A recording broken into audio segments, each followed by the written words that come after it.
পলাশপুর জঙ্গলে এক বাঘ তার পরিবারের সাথে বাস করত খুব সুখে, কিন্তু হঠাৎ করে একদিন বাঘিনী মারা গেল। বাঘ খুব কান্নাকাটি করতে লাগল। গিন্নি, তুমি এভাবে আমাকে একা ছেড়ে চলে যেতে পারো না।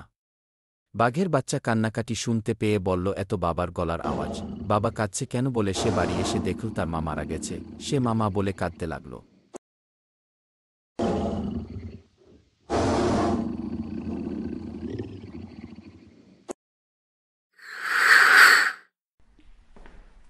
বাঘ মনের দুঃখে বাড়ি থেকে বের হয়ে গেল।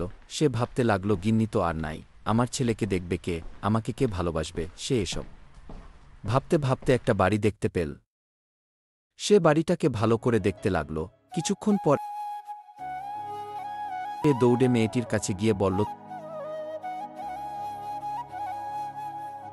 তুমি আমাকে বিয়ে করবে? ওগো বধূ সুন্দরী।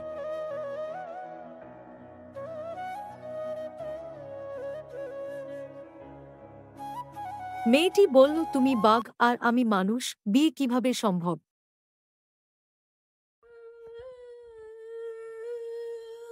কিন্তু বাঘের যেহেতু মেয়েটি পছন্দ ছিল, তাই সে জোর করে বাঘকে তুলে নিয়ে গেল।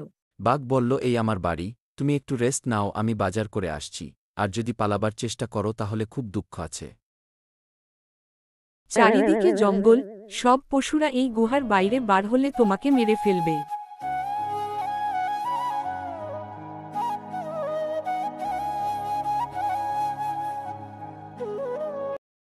বাঘের বাচ্চা এসে বলল, তুমি কি আমাদের নতুন মা?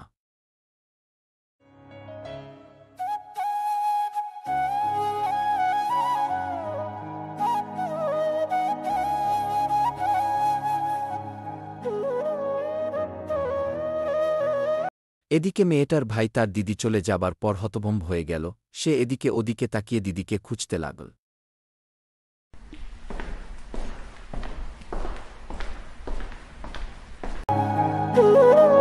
দিদি তাকে দেখে অবাক হয়ে গেল। সে বলল, তুই এখানে এসেছিস, কেউ দেখতে পাইনি তো? বাঘ আমাকে জোর করে তুলে নিয়ে এসেছে, তুই তাড়াতাড়ি লুকিয়ে পড়। তারপর বাঘ একটি মুরগি নিয়ে এসে বলল, গিন্নি, এই মুরগিটা বেশ ভালো করে রান্না করো, জমিয়ে খাবো। তারপর ভাই বলল, শোন দিদি, এখানে আসার সময় কেউ আমাকে দেখতে পাইনি।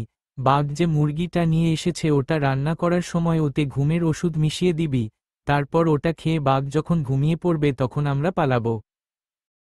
কিছুক্ষণ পর বাঘ এসে বলল, গিন্নি, রান্না কতদূর হলো? মেয়েটি বলল, হে, এই তো শেষ রান্না। তারপর বাঘ যেই না মুরগি মাংস খেল, সে ঘুমিয়ে পড়ল। মেয়েটি সেই ফাঁকে দৌড়ে পালাল।